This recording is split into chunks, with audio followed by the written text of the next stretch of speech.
Good morning, good afternoon, good evening, wherever you are. Thanks for stopping by again. This has been another one of those videos that's taken more than one time to go through as I try to get it down in length. But I have a number of things that we're going to talk about. The smaller ones are simply going to be put aside for another time.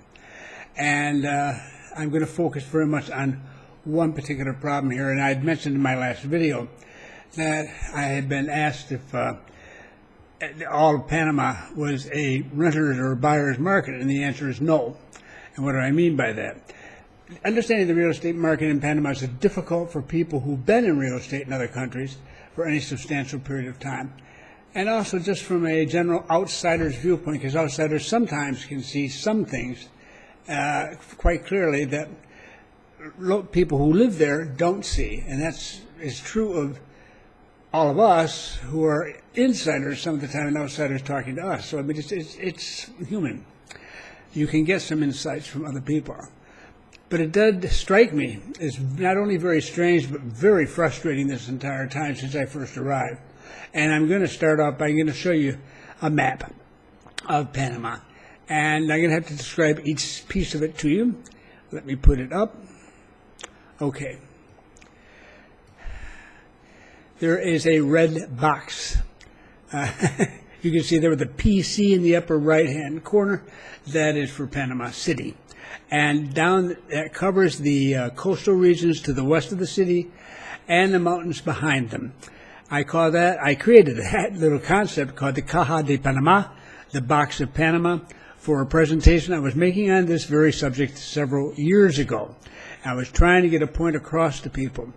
This is where all the development for expats of all kinds, not just retirees and not just from the U.S. and Canada or anything of this sort, but across the board, had been focused by Panamanian promoters, developers, banks, and so forth. And it was too much.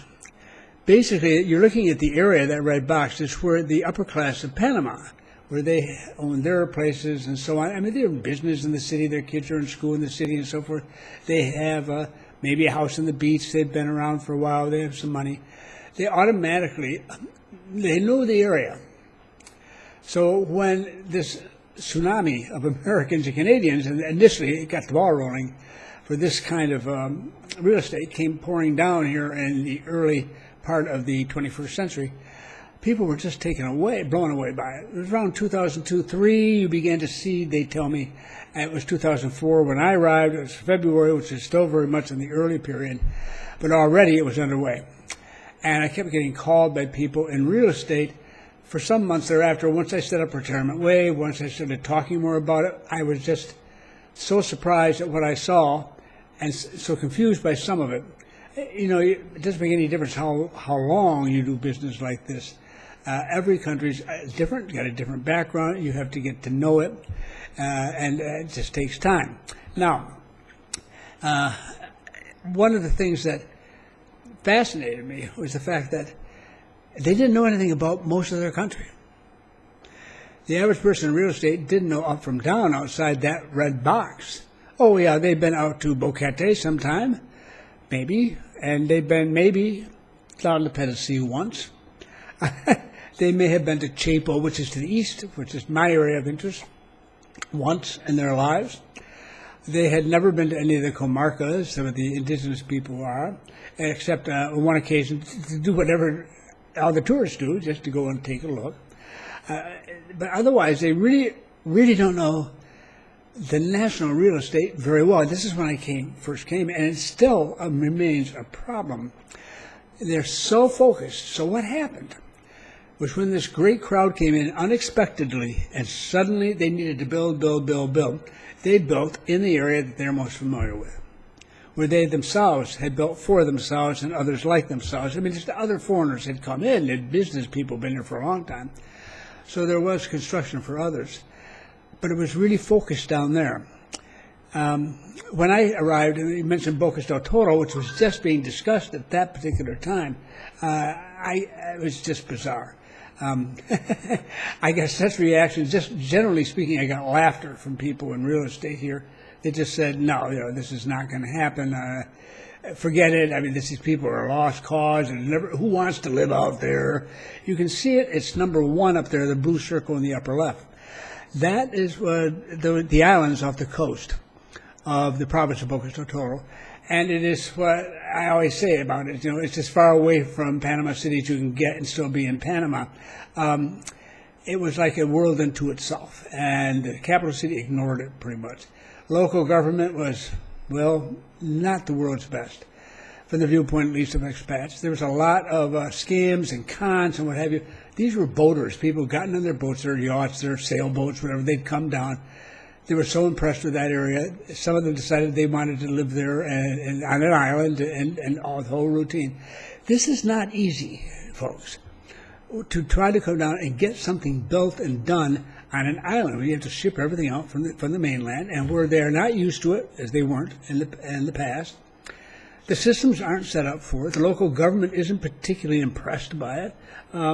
They maybe see you as a source of money, but that's about it. And they didn't expect them to stick around for very long. Nobody expected them to stick around very long, but they didn't realize what a tough bunch this crowd was, and they stuck it out. More power to them. They had to work hard to get any attention whatsoever. Well, they succeeded. What they did was they created what I call the Florida Keys or the Key West of Florida. Sort of an artsy, laid-back Caribbean sort of culture. And that's really cool, except it's a long ways from Panama City. Most people don't drive, because especially in rainy season, but they'll take a flight up and so forth. If you have the money and the time, you should go. But it's never going to be a huge booming area until it's better connected. But it has survived, and it continued to go on, and it's come on not because of Panamanian real estate. No. They were the last in. But because of expats who came down and said, "This is great. I want a piece of this." And of course, if you could find an honest purchase of titled land, was very reasonably priced. They learned. Then they were not alone. Now that's an area, but that's impacted by expats. That red box, that's where the Panamanian money was going. That's where Panama's banks would put their money too. Forget the banks played a big role here. Now, number 3, that circle down there, that's Pedasí and the surrounding area. It was where you could surf. Pedasí itself is a charming little town. The president, when I came, Maria Moscoso, and yes, we've had a woman as president, she had built a road, 4-lane highway down to Pedasí, which is her hometown. And it was sort of a standing joke about her having done that. Whereas I, who'd been in development all my whole life, said, they're going to be forever grateful to this woman, because there's nothing that opens an area faster than a highway and a 4-lane. I mean, anything like that, my Lord, is definitely going to change everything in the area, and people are going to be very happy it was there. And I think that's worked out that way. But it was a struggle for them, too. A Frenchman actually set up the first thing that I had any experience with, an absolutely gorgeous development down there, beautiful homes, very upper class. I'm not sure what the status of that area is right now, whether it's still owned by the same family or whether it's moved on. But whatever the case, others came. I met a whole busload of young Americans. By that I mean 20s, early 30s. These are all surfers. They were from the U.S. and from Europe, and they came down to take a look at the Pedasí area, and they were looking for investment area. They had money. They came out of IT, software, everything back in the good old days when tech was really, it still is the good old days for some people, but back when it was really big. And they had done some really bright things. They're still here. They're middle-aged now. They own a lot of property, including substantial amounts still down there. But it was the work of people like that, again, expats, that gave some substance to the interest there. If we'd waited for the Panamanian real estate developers and promoters and what have you, and the banks and everybody else to actually try it, forget it. We'd still be, just like Bocas del Toro, it wouldn't have happened. It would not have happened.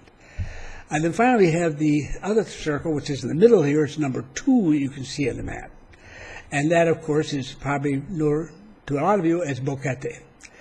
And I'd been specifically asked by Alan, hi Alan, that whether or not there was if I could really call it a renter's market, when rents there were doubling in the view of few properties and continued demand. And yeah, I know, I hear about this. I do hear about this. Rents have been very inexpensive there, really, when you consider the publicity that was given. And so people were able to rent for as little as $200 and or $400 a month. They might have been simple homes, but it's up there in the mountains. It's Boquete, for heaven's sakes.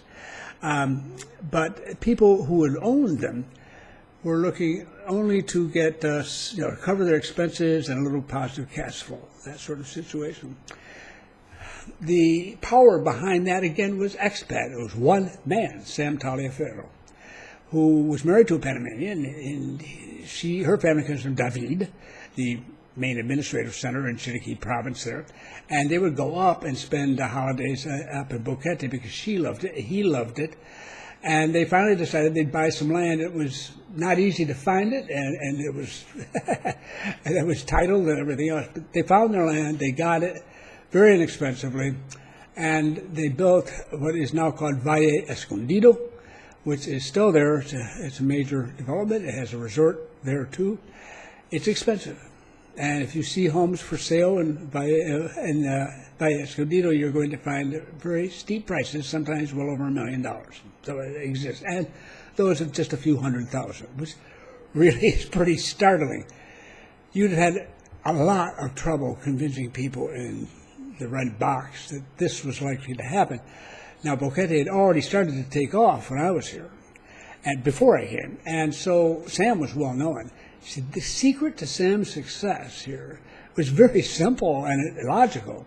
He not only came in and created a development, he had the money and the salesmanship and the energy to pitch the area to everybody get his hands on. And he got publicity for it. The reason any of you out there sitting there have ever heard of Boquete or Volcan is thanks to Sam Taliaferro and the people of that area, the expats who have done so well there and been so happy there, some of them at least, not all, it's not perfect, but it's a very nice place, wonderful place. These people owe him everything, and they would not be there. And so you see, in each of these three blue circles, there has been one level of success or another. In fact, they all have been. Every one of them was dependent on expatriate money and drive and interest to get off the ground, because Panamanians are trapped in their Caja de Panama, that red box. I sometimes refer to it as the Ataúd de Panama, the coffin of Panama real estate. It got bad, and it kept getting worse and worse and worse. What? They were driving up the prices of the land and driving them up and up and up, and people were paying per acre, oh boy, just astonishing amounts of money in the millions of dollars, what have you, just for the land. And when the land gets driven up to prices like $1,200 a square meter, or just for the land itself, that's almost $5 million for an acre, you're going to have to build quite a few places on it. You're going to have to ask a pretty good price just to cover the bloody land, and you've still got to build something on it. You've got to have all the things that go into making a project workable and that meets requirements here legally. It's a very expensive proposition. But they persisted in doing this, and I kept saying, this is not a good idea. You need to spread out. There's so many other areas. I'm pushing for other areas, east and west and north in any direction. You can't go south, you're in the Pacific. But still, I really wanted this to get through, and it wasn't. And in 2017, I began to get more and more emails from people saying, I don't like what's going on. And the coast is really expensive. Do people really pay that much down there? In 2018, I got stronger worded messages coming in. Dude, I can get something as good or better than this for less money in Florida. That's obviously back a few years, but still, markets rise and fall, and this one was rising, had risen, and I mean, to such a point that people stopped looking. And I think it was beginning to get into the minds of people, some people here in 2019, as the inventory of unsold properties kept growing, that they had a problem on their hands. So I'm actually sure that this predates the pandemic. So anybody tries to blame this on the pandemic, forget it. It was well underway prior to that. It was too much. And, a project like these, they were still opening them in 2019. Right into the beginning of 2020, they were opening, because it takes more than a couple years. You can easily take longer to find the land, buy the land, raise the financing, get the banks in order, get all the workers out, get it to a point where you can actually sell something. You don't do that in 3 months. And so when they had started construction, they thought the market was okay, maybe just a correction or a small slowdown. But by the time they actually had something to sell, boom, it was out, and they were in trouble, and I could see it. It was so obvious. And they wrote about it. There was people in the community, a real estate community, back in 2021, in that period there, 21 particularly. And they were quite frank and blunt at that stage of the game. We were talking maybe 25,000 properties unsold, and a normal inventory, unsold inventory of about 9,000 to 10,000, this sort of thing. Whoa, that's big. We had other specialists in real estate coming on saying, we got a big inventory, it's going to be a lot of trouble, prices are going to fall. And I'm thinking, yeah, I know. I hate to say this, and I don't say this to people because it's a dumb thing to say, basically, but I told them so over and over. I did 2 surveys, one particular, a lot of trouble, a very professional survey for electronically, so that members of retirement waived strictly voluntarily, if they chose, to come on, and in anonymity, complete anonymity, complete confidentiality, could express how much money they were interested in spending, how many bedrooms they wanted, where they wanted to relocate, what the things were they were looking for. And I began to get, at those days, I was beginning to get a fairly decent number of Europeans in. They're different, and that's good. I had hundreds of people who came in and spent time putting this together. And I collected quite a lot of data, and I couldn't give it away. The local market real estate market is convinced they know what they're doing. They're now discovering that they didn't, but they were convinced. And they're friends of mine, many of them. But somebody created this, and it wasn't anybody other than Panamanians. And this is a mistake. There's so much in Panama where the sectors here are right up in the 21st century. They've really kept pace. They're even out in front. Real estate is one of those that's furthest back. And it can make the progress. There are people who want it to. They haven't been able to break the log jam. And right now, as I tell people, if you want to make the big bucks here, you go into real estate, but you don't build in the box. You got plenty. Now, the city's going to be okay. It'll come back. The upper end of the city's already coming together quite well. That's the business community is keeping that one going. I mean, these guys are still going to have their homes, all right? And they're not leaving. They're coming. There's more of them. So that is the one section that can market which can recover first and begin to help. But it's small compared to a much larger one. And there are a lot of things going on. The city market is going to be depressed for a while. But the coastal market is the one that's really challenging because you just can't leave properties staring in the ocean and at them with and ignore that. You've got to maintain them. It's expensive to do that. You've got to keep on top of the situation. So that's why I often tell people, check it out very carefully before you jump into it. There's a lot of properties out there. Now, so there we go. Is that the majority of properties for sale? And the majority that would be of interest to expats, just as homes or condos or whatever, are found in that red box. And yet, and it's good for some niches, like business people for sure. But for people like many of you, it's not that way at all. You can live anywhere. If you're a retiree, technically you can live pretty much anywhere in the country other than an indigenous area set aside for them. But otherwise, who cares if you want to be out in the middle of nowhere? But I don't recommend it. It's hard to get to your local McDonald's and starve, But the key thing is that you do have a problem in the smaller areas, and they don't consider themselves small, but they are, in real estate terms, where the supply is dead, it hasn't moved in a long time, it's hardly growing.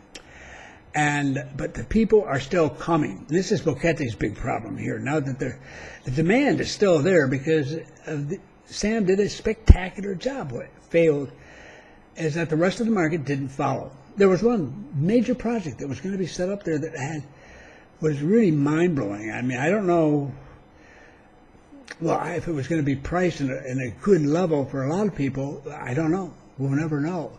But it was very, very intelligent and inventive and showed serious interest. There was Panamanian money behind it, and they had money. They have, one of the major coffee families up there. And I believe it was around 2008 when I first started hearing about it. I was impressed. And, of course, 2009, you know what happened. I mean, the housing market in the U.S. collapsed. It had practically no impact on us down here, certainly not in the city or whatever, because so many other people come down here, other reasons, because our market was far more conservative, 100 times more, and what you had to do to get a mortgage and everything else, we just didn't have that problem. There was not a taxpayer's penny spent on anything down here in terms of bailing anybody out. But in Boquete, there was a really major problem because, the late Sam has moved on, and I can't remember now whether he moved on at that stage, but the point is that they didn't come with as much money, or they came with enough money, but were far more conservative in what they were going to spend on. These are the people coming down. They'd been burned. They had seen what happened up in the U.S. when a bubble burst, and it has upset them. And they didn't want to walk into one down here. So there was a real break here because the people wanted a lot more money for their properties than people were willing to pay for it. And I saw a very detailed and very thoroughly done confidential report, which will remain that way because even though it was years ago, and the situation in it was bad. I mean, the expectations from the sellers and the realities for the buyers did not match, coming even close. It was tough. Now today, we have a set of circumstances where, again, there's not enough supply out there, the stores, and yet the demand, we're encouraging it, it's still coming down, and that's somebody is going to have to get on top of this and get this supply-demand thing straightened out. And if the Panamanian community doesn't get into it, it's got to be more expat money, but it takes money. Sam proved it.